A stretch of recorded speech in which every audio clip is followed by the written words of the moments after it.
তো কামাল ভাই কি করতেছো? আর ভাই কইেন না, সবাই খায় আর এখানে ফালায়। আখেরে সবার ছুটির দিন সবাই ঘুমায়, আর আমার ছুটির দিন আমার শুধু ক্লিন করা লাগে। তো সবাই বলতে পারেন না আপনি? সবাই বললে লাভ হবে কি? ওই যে 5 টাকা দিছে হে আসা। হাই রে, আপনি কি বিদেশ আছেন না বাংলাদেশে? বিদেশে আছি, কারণ হইলো যে বাংলাদেশে থাকলে তো আর এই কাজ করতাম না, হয়তো অন্য কোনো কাজ করতাম।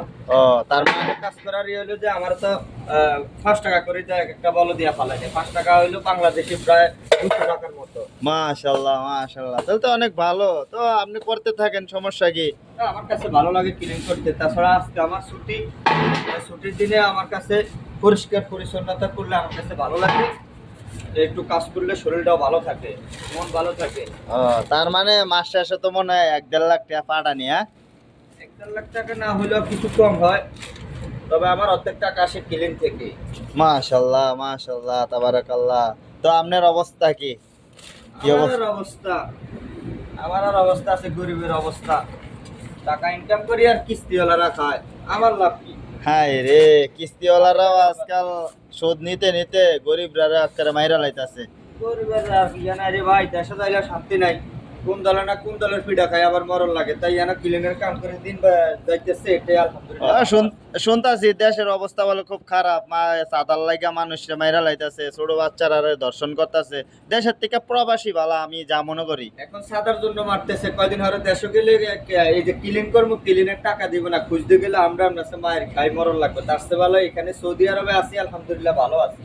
তো ভাই সৌদি আরব এটা কোন জায়গা বললা দেন সবাই রে। এটা সৌদি আরব, জেজান মহাত্তা সিদ্ধা।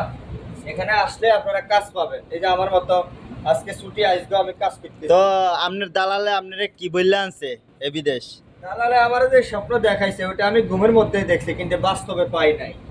কি বলছে একটু গাইসরা বললা দেন, যে যারা নতুন আসবে বিদেশ, দালালের ফান্দে কত মিষ্টি মিষ্টি কথা কইবো, হ্যাঁ একটু বললা দেন আপনারা কি বলছে এসির তলে। আজকে সত্য কথা বললে কালকে আমরা এখানেও চাকরি থাকবো না, কারণ দালালদের আবার পাওয়ার আছে। ওনারা মোটামুটি আমাদের কাছ থেকে যে টাকাগুলা নেয়, ওই টাকা দিয়ে আমাদেরকে আবার এই মানে শাস্তা করতে পারবে।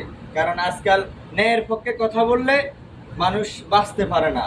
হ্যাঁ। তাই আমি বলতে চাই না, দালাল আমারা আনছে, আল্লাহ দ্বারা হেদায়ত দান করুক। আমার কাছে যে টাকাগুলা নিছে আমাকে কিছুই দেওয়া হয় নাই। 7 মাস 8 মাস আমাকে ফ্রি খাটাইছে। পরবর্তীতে আমি আমার মতো করে আমার লোক ধরে আমি চাকরি পাইছি। এই পর্যন্ত আসছি। আমি মনে করি ক্লিনের কাজ করি, আলহামদুলিল্লাহ আমি ভালো আছি। আমার কোনো অশান্তি নাই। কাজ করি একটু কষ্ট এতটুকু, এর চেয়ে বেশি কোনো সমস্যা না। দালালের কাছে থাকলে 2 বছর এখনো চাকরি পাইতাম না। যে স্বপ্ন দেখাইছে মূলত কিছুই পাই নাই। এ আপনার মতো আমার সেম সেম, আমিও তো জেদ্দা ছিলাম 7-8 মাস। দালালে কি স্বপ্ন দেখাইছে রে ভাই। 7-8 মাস বেকার ছিলাম, কাজ দিব বইলা বইলা কাজ দেয় নাই। 7 মাস নিয়ে বাংলাদেশের টাকা আইনা খাইছি। তারপরে দালালে বলছে আমারে 5 স্টার হোটেলের ভিতরে কাজ দিব। তো 7 মাস এমনি সেটা ছিল তার লেবাস। তো আপনার দিন কালে কোনে ভালো যাইতাছে? আলহামদুলিল্লাহ ভালো যাইতেছে। জান্নাত গুঁজ দেশে ভিতরে আরেকটা ফ্যান আছে, মনে করি কেন না মিলে একটা। এই যে 5 টাকা কামাই লাইছি ব্যাস। খালাস বাংলাদেশের পার্টি হইছে। আমার জন্য দোয়া করবেন, আমি যেন প্রত্যেকদিন এক একটা কাজ করে পাই, 5 টাকা করে কামাইতে পারি। আল্লাহ হাফেজ।